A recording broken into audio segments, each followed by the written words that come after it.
chal be una charwe eta sa do pit me ko ni jo puel ya ngo a no monna ma chi da mario jo puel ya mo ni mo tinya tiena man ni ya ma ni will at one point obedi for tangatoro ame yam tia wi John eno mi inu ali area huh but what about your effort ina benefiting kom work of teach ko duma Tuma dole kan benda ko no pieta Pieta ko ram ko pa ver agir ko pagani chiri kala ko te kan lo nyata ki ko ha lo nyata mundo wa ka uno chao kamu ku sama ko jame ko jo di sa meeting bora ada lo kri sami al donjo so me yo mara ko ana ha por mo yo por mari Orie Ini kan nomere ko ba yini. achode Nomere ye jo mone gen puru ko ta yo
Samir Pandya. I'm the director for Essence of Africa, and as you people know, we have been working together for long, and in almost 20 years now. A lot of people, and I'm happy we have two generations working with us, the father and the son. Even Charles had opportunity to have his children work with us, but yeah, so we are very glad that we are 20 years here in Lira with you people. We have more years coming. We are even happy that you people are achieving great success, making good rewards, and hope to see this success going on for a long time, partnership going on for many more years, and we make economically benefit to everyone, plus we make sure that our clients who really support us are supplied with the right quality of product. So we comply with the standards which are set by the government, by the European Union, by the US government, and we make sure the clients do not get disappointed by our products. And not only our company, but as a country, we do not make a bad name of us that Ugandan products are poor quality. We have made a real good name. Right now, when it comes to produce from Uganda, some of our products are highly rated around the world, even better than any other West African or East African country, and we should maintain that standard, that we supply best product to the countries they need us. So we also need them as much as they need us.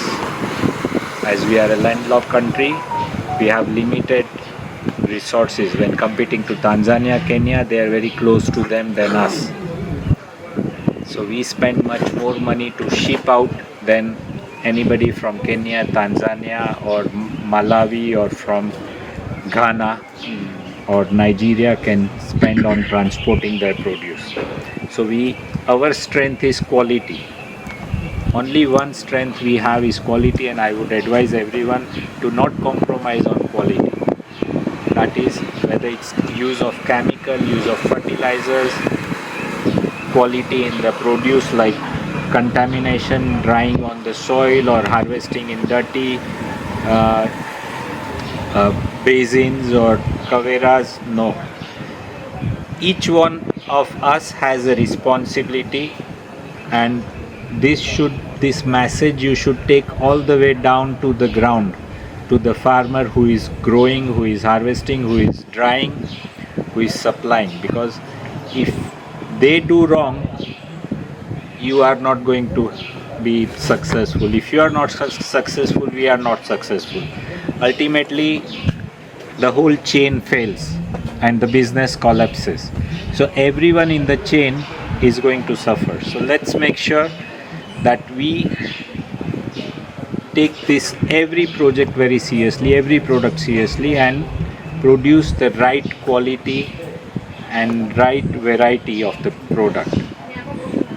Rest, I don't have to say much. You people are much more experienced, and I'll again thank everyone for the work you have done all these years, especially this year, and I'll congratulate all the winners for the rewards, which we shall be handing over in some time. And thank you so much. I would love to briefly explain to them what you're doing. Yeah.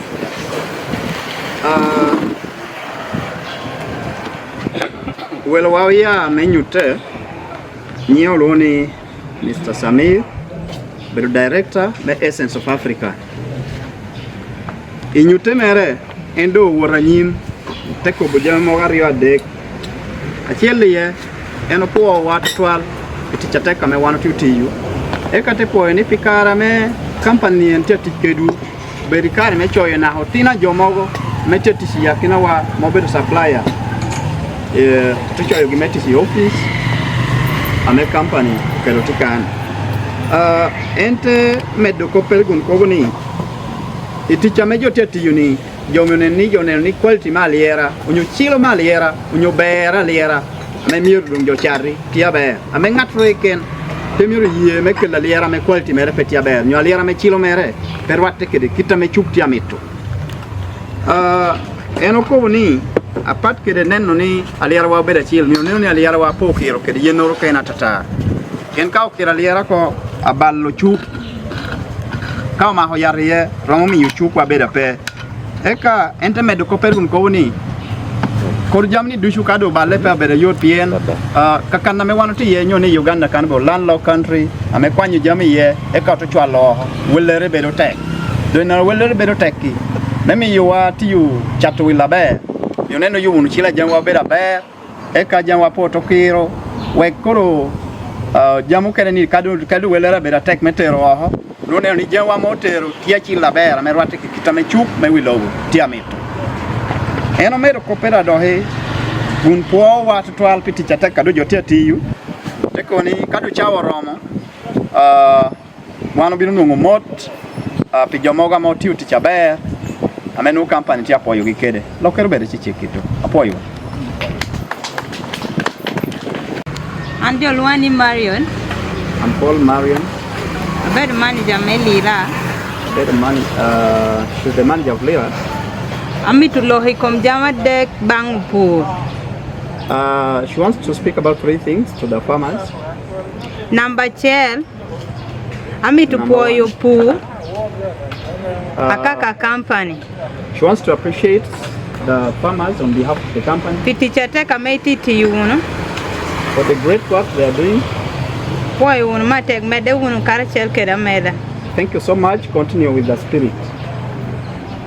Nambaria au lohi kopi kom kiru jami chemical. Kede yard. Secondly, she wants to speak about spraying our product with the chemical. Muni nyanga be ni company ni pe tiu twala Lira menu be organic. Jami du chagino wilo be organic. We all know very well that this company exports the organic product. Akaditi nenu mana mo choni aksa herbs and spices New York vanilla oberu du organic. Peti mora me water menu amo kero. Even this one you're seeing written as Haxa Herbs and Services, including vanilla. It all has to be sifted when it's not sprayed. So gina me miero wana te miero gua here e kira Lira da miero ponyo puri ping kuno me wana wila Lira bod gini a Lira miero po kir. So we need to avoid ourselves from spraying chili, and we also have to train our farmers that chili should not be sprayed. Eka kana mo gua hoda Lira ye miero da neni jami mero poho ko. Ka ketika itikere kweri ame do kere nyuagi amo kiro mir peda hiwori do kera Lira pien yate koboke porro. Then we should also inform our farmers not to be because of it. I was in a different Atia lo hikopi kom jami pu Note komani lo hokeru puru amete ki ginamo kwera mo do kere nyuaga mo kiro. Pedo woro do kera Lira pien yati yai kwerang te koboke porra Lira. She's saying that the hose that people have used for weeding the garden that has been sprayed shouldn't again be used to weed the garden for chili. Manu kita me wanu controlling kerenga kiro porro. Pieni raunu ngani a Lira ni gira na hareki po kiro da yin kai wori ngo po kiro. Entu teki gina me jo tiu kere porra mo kiro. Eka doku te wo dok tit kere dohi porra me peo kiro. Yati put kovi porro cha pienu po yai konkweri. That's how we are going to control chemicals on our product, because the same chemical can also get in from our hose to the product. Koiketi bara nyanya momo kiro. Eka puha me yini mahi nyanya. Dohi te wo makukera Lira. Eka pera te yai kompuhu. Pura koboke ya Lira ni. Amalia ni abera menu yati ye ka wor pimuno yati ye. So puha me yini wilo kera Lira. Peda hi makere nyanya. Nyopera hi makere cabbage. Pien cabbage kuri jaminu yo marke. Say for instance tomatoes. If people have sprayed tomatoes, then you transport it using the same bag to the market. Then again, you use this bag to to handle your chili, and you transport with it to the market. It will all obviously contaminate the chili. So we shouldn't again be using the contaminated bag that we use for the sprayed product. Again, we use it on chili because it will contaminate the whole product. Manu gina matama mi borpure no piene kaubera me poti agwa karmo raunu ni Lira woro hamo kiro eka chuka Lira ni tebera pe. That's our opinion that she wanted to suggest to you, so that we maintain the product not contaminated. Eka da mi purunge ni Lira po kiro kape hamorti yo tiu kom ker kitarika chona meri wana puru ke merika jo kiro ker jami ginordia timo maburu. Ginoti atimo tim kiti komrika chon pura chon na yejo puru kera Lira. So we should keep advising our farmers to use hash, not to use chemical on chili. Manu kopa mata mami wi kopi kom chemical eno. That's what I wanted to suggest to you farmers. Eka gina deku kena malo yo beru kopi kom chwalu chene bank. I also want to talk about sending money to the bank. Obdongu puri chama no ta ko lo kaponi a chene na hanen potunu no tamati ni ami winge ni kati kitora me Jordana chela rom ya Bukera County Bank ame mi ubera yoti to board company me chwali chene chawa no da ha konyu korwa mate. So she's saying that if everyone could open up the bank account, that will enable us to get the services better or quicker. Piantuni chame mobile money no mi do ko wor ma tum ko do ko aya nu yiniti ko puri dang chen kuchati ami to chen chipid. There comes a time that the money that has been loaded on mobile shall have been transferred to some of us that has actually brought chili. Then when the money is not there again, then you need to move and get in another money, which is hectic and it will be time wasting. So it will be good if we all have the bank account. So manu beru ginan tamada tienia allocate we yen. That's another thing that she wanted to also share up with you. Aya number 1. Lastly, number 4. Allah copy com product ginora chela me company tambi to dok mi wa chalo teach apart kere wila liara miti do chak wilo ginamo luoni sour soup leaves. There's another product that the company wants to introduce. That's about the sour soup leaves, which is Porto Buolamono. Porto Buolamono. Yes. So kaneno pura dia kongan a jollo ko tamien kon cingi mar. Yo dia me tigini ke Buolamono. Porto Buolamono. No, Buolamono come na me jo chama chuka gugwana come gugwana. Come qua de picture. Bella come ragazzi. Lavan te ko bado. Sono uguali. Come vedo Gogoling sour soup. The leaves. Porre.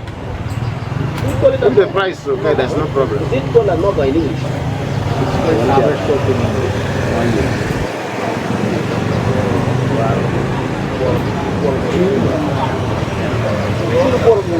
Porto Buolamono. Sour soup. Sour soup.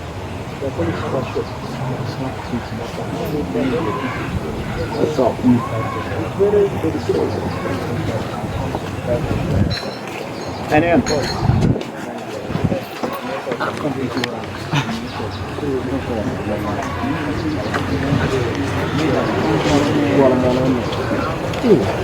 So what I want us to do, how can we get people I want the right company who has access to this space.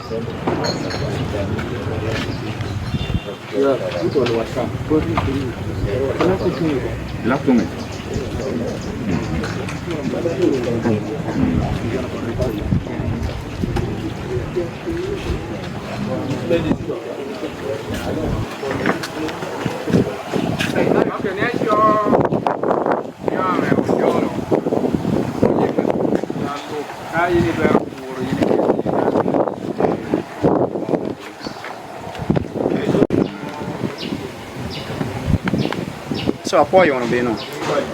Rio na be. Nyao lo ni again Patrick ketoka kwa John.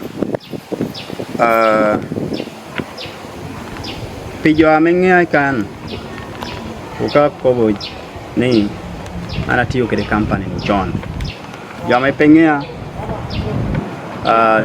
kabertin wama chele roate ya yo merwate ki. Ana tikan pigina pierete kapelare. Gina me ana lo ya tectual vedo come Lira me wan tu puru no ni ene. Miro bet ningo tetunu do chu. Ken kopo mi ana lo hikakanu. Ami ya por chi che ka umacha. Ana lo jomo ken ya kinu ukani training mobile de tie magrita kan. Lavano bedie. Jo amengi o ko ber beda jama mo exporting itu malo kan. Kape ho bedie. Lira me wanu tu puru ni obedu gina me obedu me achama. Ame enu chamo ni dungere wo jo otero ko ho e ka to chamo. Eto wani yakina wakan utida kede jo mo kena me ka woro e restaurant ka woro hotel mar tral me chama Lira ti yakina wakan. Otia ko bukani Lira me jo amiti chawa ni mirbedena me chemical pay. Mirbedena me chilo mereti abe. Wanu nge una be ni Lira me jo puri chawa ni katu ni chame wilo. Jo pola nutia mitalira. Dang jo telar matek. Eka chalo bedo gina me wanu tiu ni le business. Omiro ni gina me wanu tiu. Chente moro mir nuerie. An pitien ko pachal manu. Mio wan peo to teru jamu kene bargina piertek. Nama chili ye. Peo parun tutual ni Lira mio tuwa ya be. Tunicha me wanu ngwa chuni chup. Yakina wakano tikere jo kena me obinu kela Lira. Eka tenungo. Icha me otuna do miro. Wila Lira me to kona Lira ni no pod ngi kiereti ye. Lira ni no pod no kena dia hati ye. Lira ni no reject ye. Onyone na cholti ye. Dadong nen na me lewi me jo ken yakina wakelo na haliera me na chet gwen nyu chet di tie timere yakina wakan mi alo mi pro area no bien it ministry of agriculture and all industry and fisheries and handling compliance ijama jo tutuma lokan me wa ko to mi gino loni phytosanitary clearance yes so pata eno omio atiameto miyunge ni aliera me wan welu ni chawani ka me worun boto pe paruno pertek me wan kala aliera volume adit total et right total me wila aliera volume adit cha tanu dia ha ka to binu to ibori dry weight te ya kwene ibori yini na ni kala aliera dit et ka no wila aliera kilo 100 e ka to binu to yo te du kilo piera bon wena bi akar no profit ame no ngi kilo chela be tuta chela no profit me kilo 100 cha o to orwo ko don ko kom capital e cha me do alir ni cha ko tenu munyo ko ma be do ko mi chenne moro me wi ayinde do ko cha do ko mi chenno kene e cha do wi la tum yini be ba ngata me opur ko romere kere jo me bolli cha te tu ni cha me mi chungi e tu ko jami ni ko chenne me chulgi do ko ma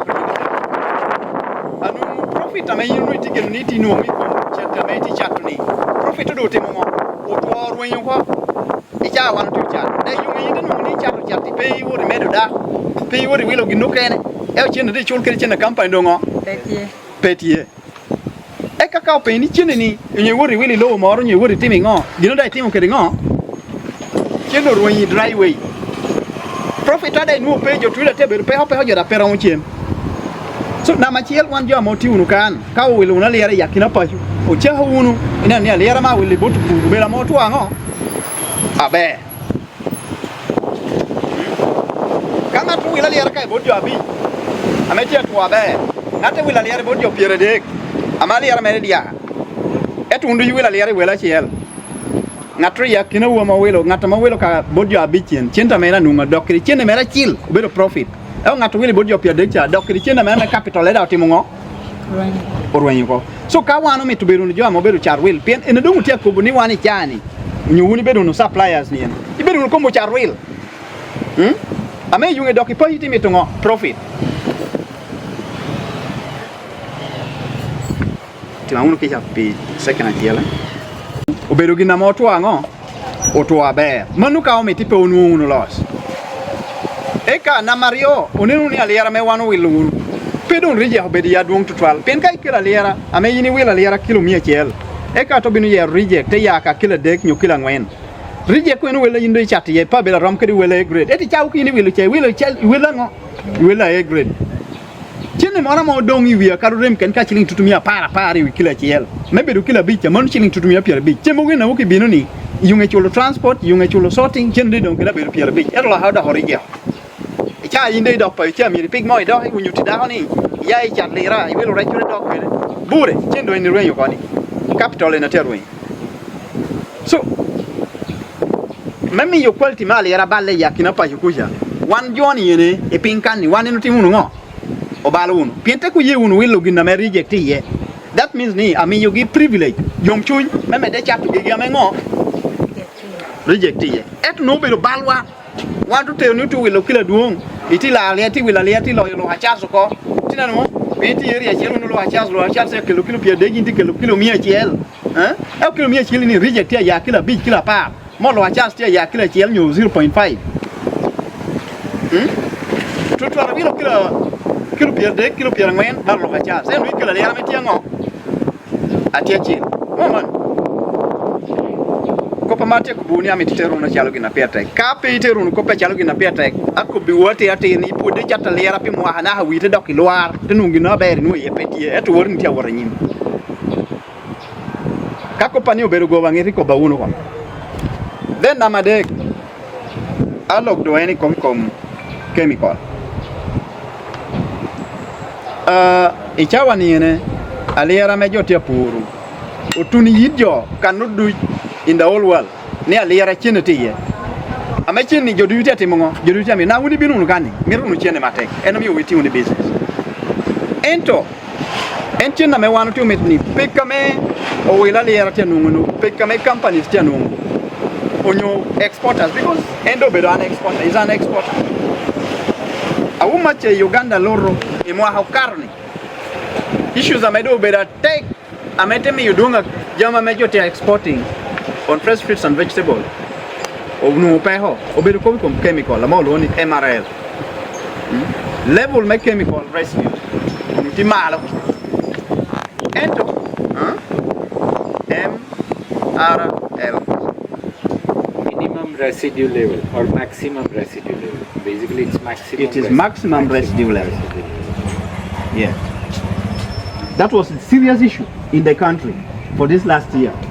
It has affected people on fresh fruits and vegetables, and almost all exporters have been getting interceptions based on MRLs, and that was a serious issue to be addressed by 2 times Uganda chili has been banned in Europe.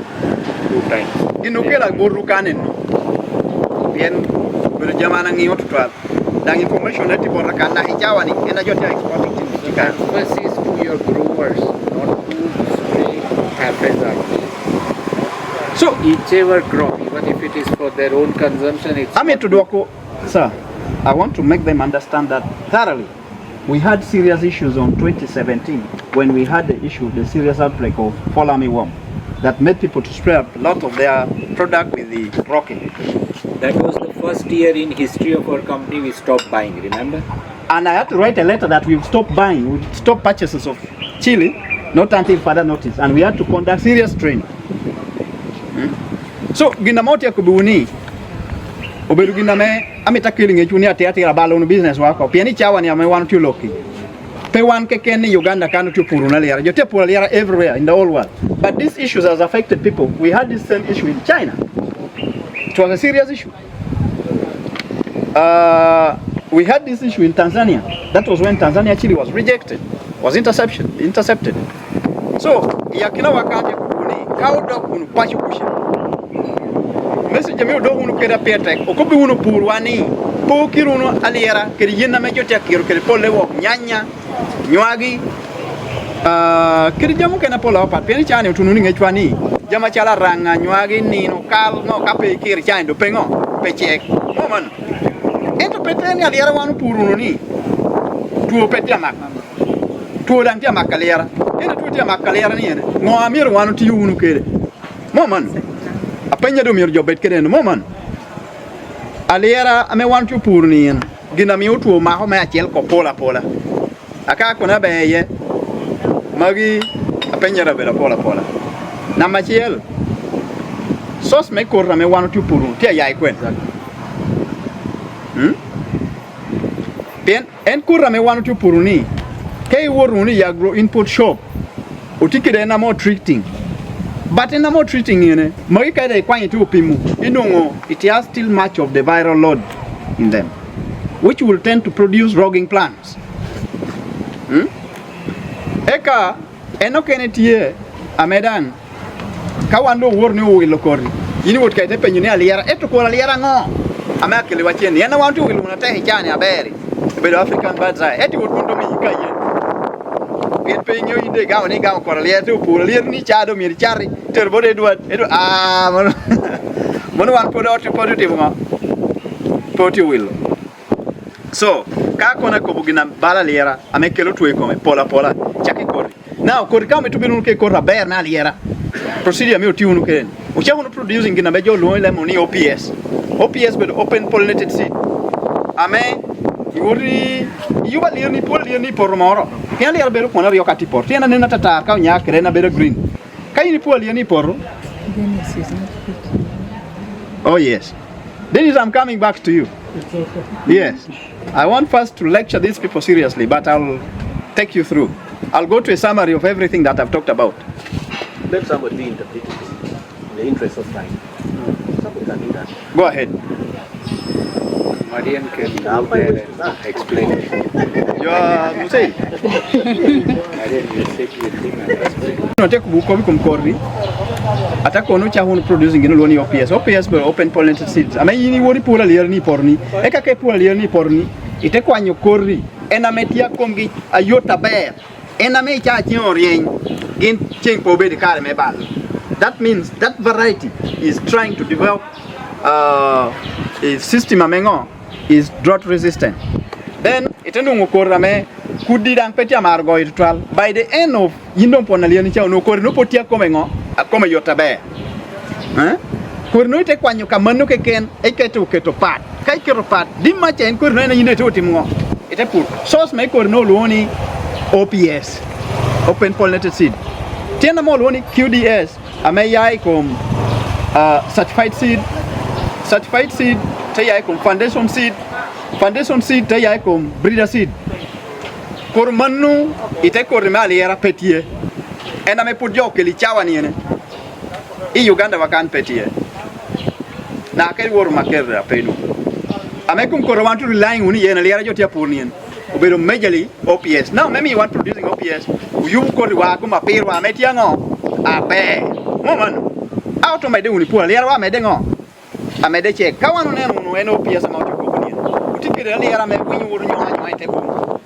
Ekate tu tebera titino. Moman. Utikere lera me kayi wuri pur porni. Tenya tebela don kau nya hobela don ipi Muhammad chiel nutia bel Muhammad rio tia bel Muhammad de te chakoti mongo te chakoti teoreti chakoti ruko moman du wan wuti kwanyunu ena mejo puri Muhammad chiel nyaka bel e ka tu yun korie eni Muhammad no manu jote timongo jote pur bien ke kwanyu kori ikomena medo nya hodo mo ka de alier no inu gufu mere yi pornaya nudung tiuti mongo tiu dok ping. It will definitely give you a low yield. Ata mtu nyang nuko pani abe. Mana tia chaki kombina mi wa ronu ngaliera me come chill, ame come yot, ame tu opeti mongo. Atu ope yield. Again the following nuko pa be. Then kadu puru ngaliera wa me come yot. Jamango amiru timunu. Ole wa wanu ngeuno, pijo amoberu pura liera chon. Marne no area mo kana me bola nuti etikuda mo loni nematodes. Pero man beru common to trial.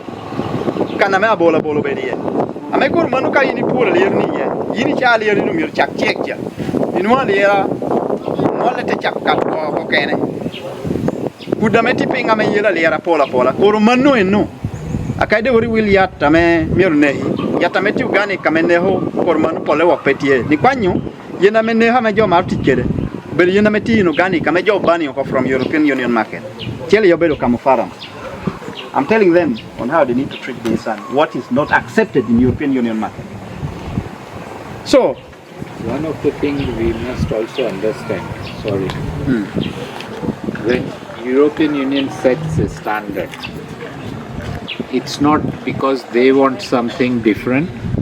They are looking at human body's capacity to absorb certain level of chemical. So, it is not that if we have not set that parameter in Uganda, it doesn't affect our body. If we spray beyond that level, it certainly affects us also in badly, that chemical. So in interest of every of us, we should go to that maximum level and reduce in the application of fertilizers and chemicals. So it's not that Europeans get affected and we don't get affected. Because we even eating the same chili. We eating the same chili or same tomatoes or same mangoes. So we should make sure that all crops, whether it is maize or beans or soya bean or any other crop, even groundnut or tomato, cabbage, chemicals should be minimized. A habit should be developed of reducing on chemical fertilizers application. Crop rotation.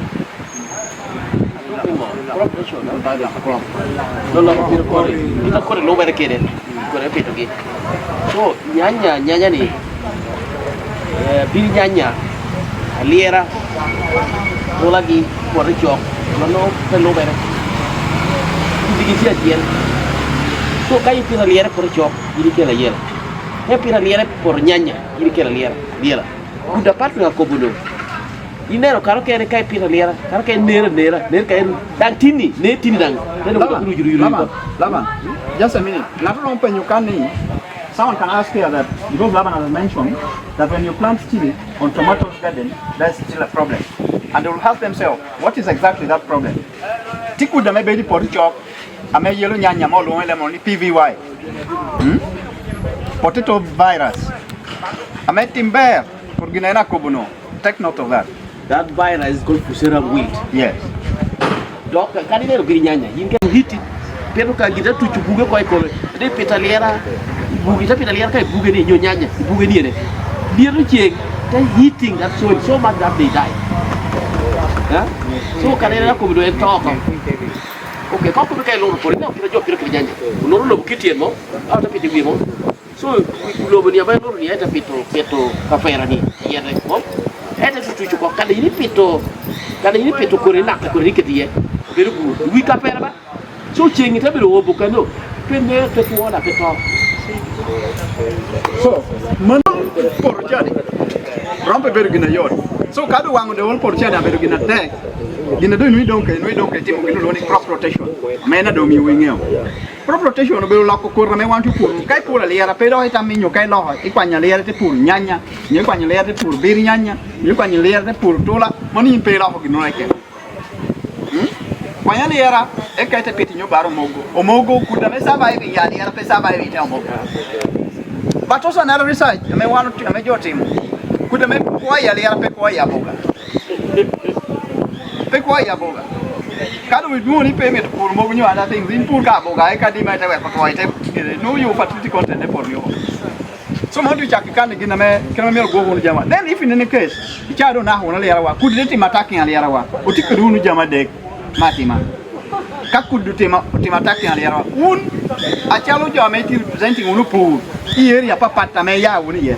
Uni biru unu boat company kana me bini chat uni ya aliara. Kain na me wi unu information ni jani amera oti madress. E na me nyuni pe ramo. Memi wa go kochu please concern. Huh? Tijo me the company. Achelo ye laba ni tina no kan. Nyeu ko Germany. Ario ye anenka adek go chimbore pena kali go chimbore en por rifari borwa wano binu mi ko ngo ami tin na mi kudi pe ballo jami por no en no peti u ke kemi ko la tiara like ko kiti chani gina metia maro yelo puri ya kuna tek twal obedo pole wa gina manen ti common in northern Uganda be office afit dang maro yelo ko ri watu twal ka be kar me chengtie Kada kota alone can even just flash it and remove it. But now, Kadu of it's still yellow. The most common pesticide I may want to be no better can invest in it. I mean, you're producing out of need. It is there and it is very cheap. Okay, it is one of the organic and most majorly organic chemicals, you're terribly expensive. Now, nimbecidine. Nehu could nige mia deka papa species mia deka papa ke wuri wilo kore kwan kore cha kigina unity organic kakana mo kre logo men cha tinutia green kai ni kwano kai na ya inu muti choni ya twenu nehu could nige mia deka papa that means ka konyo ken ka men ne ko ena fit ane ku kudu ken apol la me no abinu meti mo me bala liani including na hanywaga wuni ke oni ka nywagi ni aliar ti tenwa Don't even take them that far. No. Would go one can name me the order. Otawoki, Fuduka. Achele yera mo do man. Eka ite wood. Rubulu ke repeat the kiru ke le yera. That one. We need have an infect. Look at my you boiling. You boil, you can boil and No, much na moto na kana kudi. What ko bugi man. Eka ite ko bugi ashi yera. Another method that may want to turn in basically cheaply. And yen. Timu nyumo? Huh? Kai wori wilo ni invested in. Amedi nung ni wele tek twal. Eto mi ti ken me kiro kana la lai. Wori tin kina chalman. Wori mo ni mo sunseed oil. Mo de kum sunseed. Kai mo sunseed oil. Ite mo yo tongweno lao. Kai mo tongweno lao. Wori kwan tongweno ni nyige chiel. Eka ite neko. Kai ne ite onyo staff atar tiao. Inotaro. They don't got the yellow part. The yolk. When you go take it to coffee. Take one take it to coffee. It take one your mother meals me a bit. Eka ite onyo. Ikom tongweni. Ruby of a bear. Get ruby of a bear. It take one you can car. And the best in the middle of pyramid again. Bien 20 liters irubi kai 20 liter palm. Kwani 120 mil. Kai 90 gene kai 16 palm, 16 liter palm. Kwani mils yara bon wen. And okay meti saving from 120 mil. Titi ka 50 mil. No no men tong bueno. Sunseed oil 500 mil. Ekete kwani 50 mil of nimbesidi itarubu yoka iye. Kai ruwa ba itarubu pi. My 20 liters ni cha. I to kiro kede alier ni porro. Mondok is more effective. Reason being, tong wena cha. Mo wanu ni mo pelo her yo. Pelo be da mi for jam. Eka tong wena cha will act as a sticking material. Then akadi ko to chwe ko pa washing. Ya ti cha ko. Nyoni pa splashing ko. Then no yati puru mede don ikom jami. Manutia ba da yunge kara no ina nungi nena kugi na jawini ya mekio kwa poro angi yugi kaka na ba kanga ta eponia kuti kirikara na kwenye metko ina kwena ko chao Kila beach.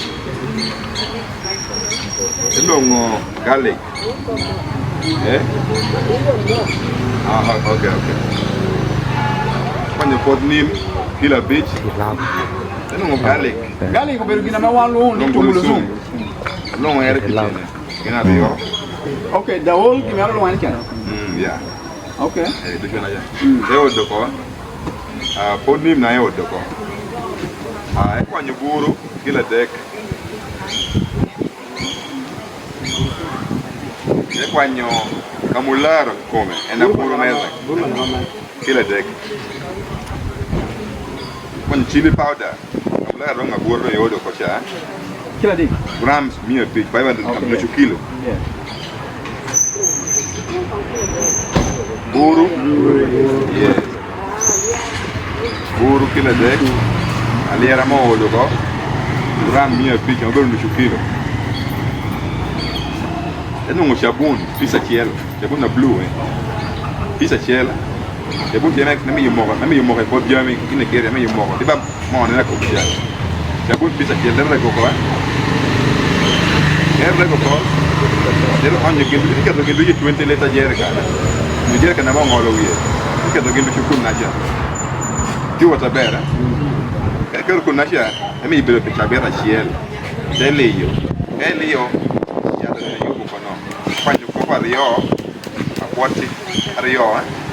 Onye spray ya 16 liter. Bomchi me liter para bishielo. Chabera chielo. Take wewe ukiingia bila kajaga kape wewe bila kajaga leo. Como que para yo, ya do pam, ya ping mengo. Mele pesa para bichiel. Amona mwende ukiero kwa poro. Eru pe tunde no quiero waneka. Oye matek bana ko ni. Okay. Enoye, wako kahe ya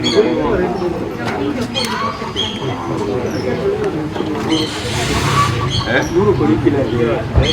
Eno ka kwela. Na pia tai. Tu nyuno. Ko dugu ni irwa kan. Giru ni yangu kan na pia tai. Uku ko na liara wa pemio ko mo man. Ba ko du ko na liara wani tuwa te mo tuwa mako. So ka tuwa mako. En je ndu mi ti kere ngo. Eni na job ko bukani mo man. Now, yes, I'm Dennis Gobo by names. I work as a supplier for chili. I supply the partnership of Essence of Africa,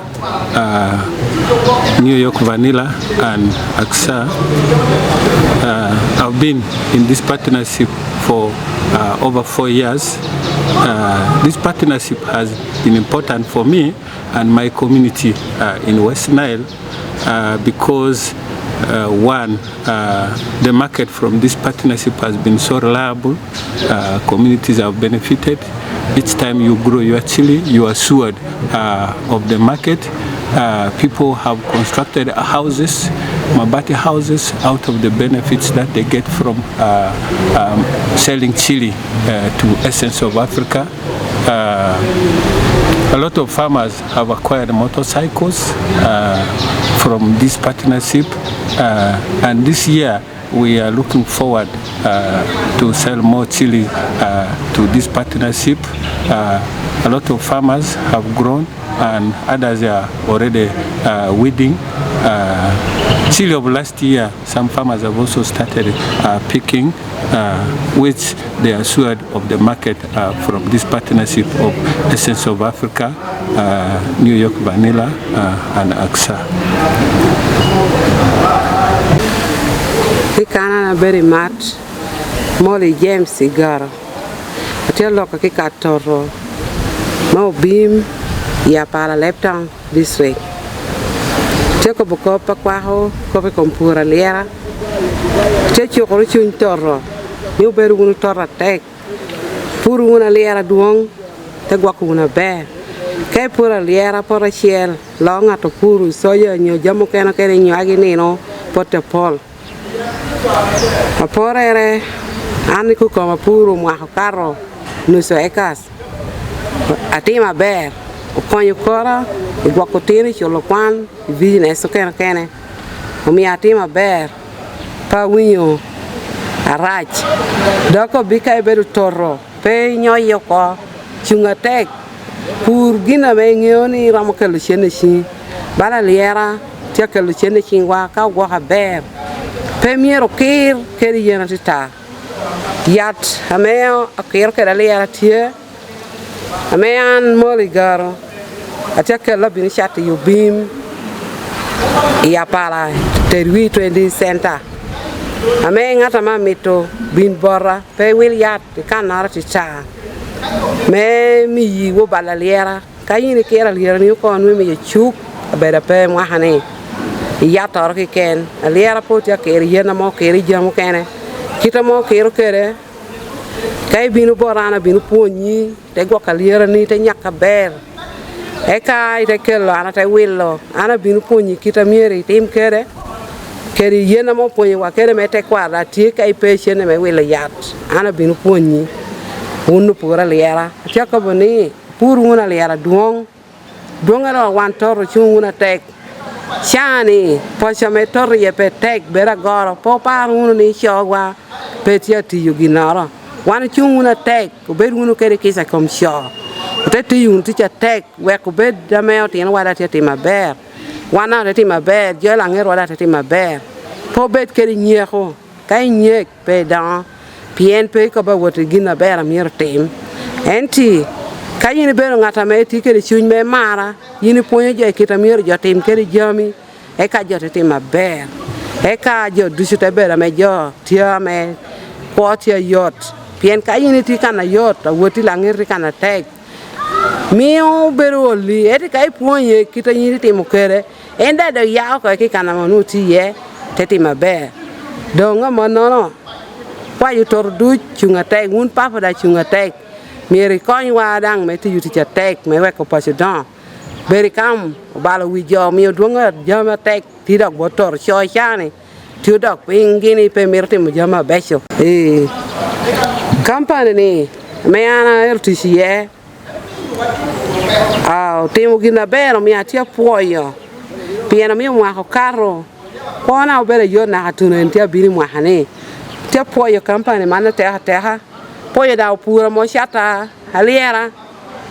Puoyo dang jo dushu. Eka kayini tima ber. Mo dang ti ye. Me company ni binu mi yo. Shalo galigi. Lumi mota lobo kita yini char kera liera ni jamu keno tia pol poya tek Loka Charles Matthew Yam Ishame sub county I took the History of Africa or the Mokida para bor ma shaka to Maria bor tun kana hatini kote tikege amagin umia konya pola ginomia ngej ikompu meshente pene karshan wan pangeo ko kompure shente pure shente aliara te kala shente duong mi ashul na kwan kwano tina amena ngamane no kanti oko ana kanu diploma no kana no degree mo me do khati mere unyura bodjo en business na teti uni jo pol ngea na jo Lira kan jo leptong jo kwen na jo kana pol ame abero wora jo do ngapola pola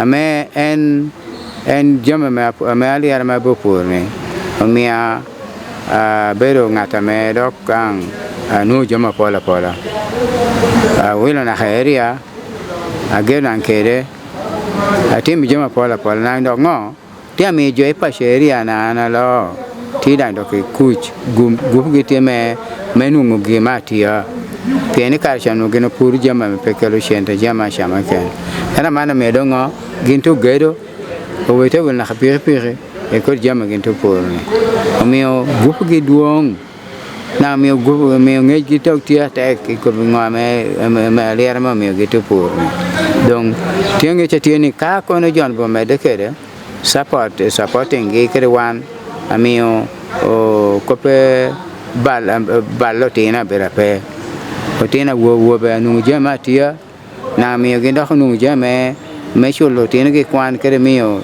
nge bor tina kede bo ja pola ame jamme Lira kelo dong i boran dok tia dok mana Lira o mio ngeche jo na khatina dushu nu tijbo jo Eastern South Africa tina rio nu tijbo Eastern South Africa eto pi nungu kano kana megendo kwan yo meda nyu megendo ngo ya do wor ticho kana eto shekhe bo Eastern South Africa donc en bere tieni company ni o mia jama pola ma ante tikere konne ko shakhmi agini gali o shakhmi agini shente ma no atiyo kere in terms of loan kai kan me do atiyo kere in terms of loan pe balo shente ge mi gin podu ma de mi ana hamanne kun pe jo kan pe tami eta anto mia me pekeng eta do hogera du shokara kare ame nyutni teme da gupu kere power me teach kare na mio shaken production abeda duong pieni shaken ginana te nungo karshene pe no gina to konya sha dushu donga mana mi pocha take to 12 bo New York Manila ame ginto konya gene to not again Eastern South Africa ame konya ginto nungo na not gina sha o mio grupo Eastern South Africa tie menang pete mi supporting wa ke supporting Ugandans do yore dushu ame pocha duong 12 bodge na gino meda katwere me supporting in South Africa when neno Uganda ke do tina meti Uganda bedatie dongo ami do poja bol aska abs ame ginang to mi kon bot Eastern South Africa pocha mi ga duwa kon ginto mi no mi neno tie duong bor tina meti Uganda kan nento duong pen kan tibor South Africa no tibor one suppliers ke bo tina wan to gammo ma megen to teach ke wa kar shele pura Lira la po ga ta ana gi ke kano an be chance lo ha angeni ginu du she me wa ti me du shu tipi betterments me Uganda ke wan ke pi lo wa po ya tek yes amor lo du shu melan metia winya nya be do Felix Ola supplier adung amelo alo in northern Uganda supplying Lira the company me mayana ile blanc ile mo joloni excel South Africa atia miti amok bolwak ni company ni be company be amete ke la loha i akina utadero community wa pien kai bedo nenno jamu karangich kara me shak dero wila Lira tedero unu putika shikere peka pol attack eto kumbe disha do tie loke wila Lira nyupura Lira ame company tu chwal pacho ume aloha tia pol i community jote cholo kwan chan tia ya which means atikira pura chel amo shakho cholati ner kwan primary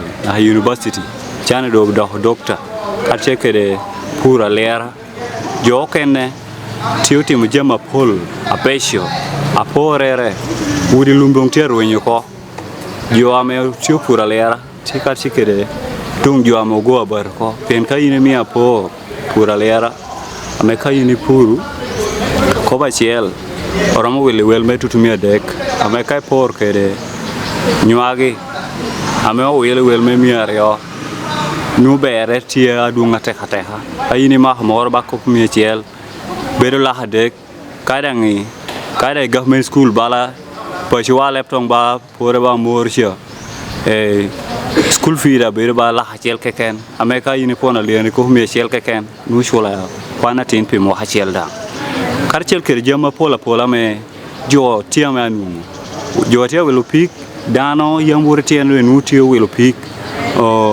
aporere kayini ma pura lera be pala tikira pura chel karmoja karma shakter program me wila lera borre nueno bedo ngatar me ko me gom ya wori ko timu jama pol ete chando bedo ngata me ti setol wilo bonga me kome tiker chi keru pikere dong peni karana sha wila lera pe nu alera ko wele wel metul me chel bese jabolo akteni luak melawe ma puru na lera alera mi timu gino dushiwa me mito alera mi chulo kwan mi riemo chan mi bedo ngata me yida mito mena pirtek teni pura lera adung tegwa ko yor pore pirtek pe kira lera kriyata ko ken ame wile doha kira lera kriyata me yo yiho nyoni mena mo yiho lao kayini mitapol ingech me pura lera nyo wilo iwela ber romu kubeke dano wala Felix abedo atie leptong kwena mo luna ba nyuna shuka juri na machima raunungo no tabiro abora ciel rio abiro ngwena ciel rio pinge chetut apoya. Okay, my names are Apuna Vicky Marian. I started working with I work with Essence of Africa. I started working with Essence of Africa since 2018. I was working from Mpiji farm, Gomba district. I was working as a production manager and I was dealing on a lot of crops. For example, moringa leaves, olive basil, hibiscus flowers, and a lot of them. There were many. We were raising from our own farm. Then from there I was working in the processing. I did in drying. I ran the process of from fresh to dry. I know the one who created what I call it. I'm a new town council. Binu the training can me urwadoa kerja ame timur meta meto pur gina wano bini yeni ngayo into detail gina amawan kubini ye ponyere uberu ko kompuro kamolaro mana loki ari yero da kuma piera yo no experience samana tiekede mete apok boropur pegin ngeni ginne dano riye kara large dano poti yeta insisting nyurli nyunu ginorti ye do mi ko beni sili nyokamularo miushe na bob shapu donc gina mire tim chalba yina pour bi joti mire ma mi to petto kamularo unyo jokana luoni aliera miro por ame pite ye bet por amori ave por proprio ginorie nyo por miu so ame ko bopu ni kamularo la ko na kitamari kirma pier yoni karme ana shaka me puru nyo kitu nena keri nyo petia man eto me dari ma pier yo ala mero bere tieni ping o mi agala hot mi ata sholo kwan ese togna to tina rio ma shalla kwan sen kasarin shalla kwan diosi ata en shenne me kamularo ana mi sholo kede na shenne kamularo wala tia bob pamela ni kormo du sheme jo charro so kwa yo unu puni ketu shunyu me puru kamularo pinga la bere tie kamularo bere konyo wa kakara me season no ping petia be peta konyo wa en kare fior ye yin pore me depon kelo shenne dota mi oloko tamwa unu uneno ko worwani tia da ngoni ngo tiero ngi ngo sia en puru wana mi oloko tamwa po betwa ka gina shiel pia mi donwa wa abera tek donc tamana mi yoboro puru nu kamularo nyu aliera wege ala kana beri ko mando bero kara be pete yot mirier ngo me puru ana po unu pu ka birum loko tambu me puru korri me kelo don me mi wi chulo kwan me mi wi gero ngot me mi gwa ko tina ber mon yo pashu bino don kit me mi bet kede ko yo na tek so me tapo essence of Africa new company me to chunga tek pude la na welgiti mala tek me paper company Moroccan ne me supporting one of pu kede nang menen ni onena one of pu kare kira ngo ma do gok kede kamularo so wako paje don't wal bot essence company ameti lao kan ameta konya waka pol pera lao ki ken la ro ka pol te benefiting the company ni so paje duong ana mi bot gi koyo to so much. I will appreciate it. Thank you so much. Join us. Thank you very much. Thank you, Charles, for all the outstanding service. Thank you, Mr. Charles. Thank you. Yes.